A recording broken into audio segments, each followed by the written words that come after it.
7 శనివారాల వ్రతంలో ఆ రోజు ఆవొస్తే మాత్రం ఆవుకి నువ్వులుండలు తినిపిస్తాను. పాలిచ్చే ఆవులు కాకుండా పోతి దూడలు ఉంటాయి కదా! వాటికైతే తినిపిస్తాను. ఎందుకంటే ఆవులు కట్టి ఉంటే వాటికి తినిపించకూడదు కాబట్టి నువ్వులుండలు. సాయంత్రం స్నానం చేసి మడిగా ఆరవేసుకున్న చీరైతే కట్టుకొని పిండి దీపాలన్నీ ఇలా కవర్లో అయితే వేసుకుంటానండి. వీటినైతే ఆవులకి ఏమి పెట్టను. నీటిలో అయితే కలిపేస్తాను. ఇంకా కుందుల్లో ఒత్తులు అవి నీట్‌గా తీసేసుకొని అన్నీ ఎవరు తొక్కకుండా ఒక కవర్‌లో అయితే వేసేస్తాను. ఇంకా దేవుడి దగ్గర పూజ చేసిన అక్షింతలు ఇంట్లో వాళ్ళు తల మీద వేసుకుంటారని ఒక ప్లేట్‌లోకి అయితే తీసి పెట్టుకుంటాను.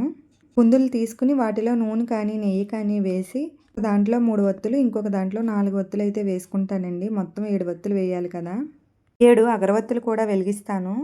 దీపం వెలిగించేసాక స్వామివారికి ధూపం కూడా చూపించి దీపం కుందులకి పసుపు, కుంకుమ, అక్షింతలతో అలంకరించుకుంటాను.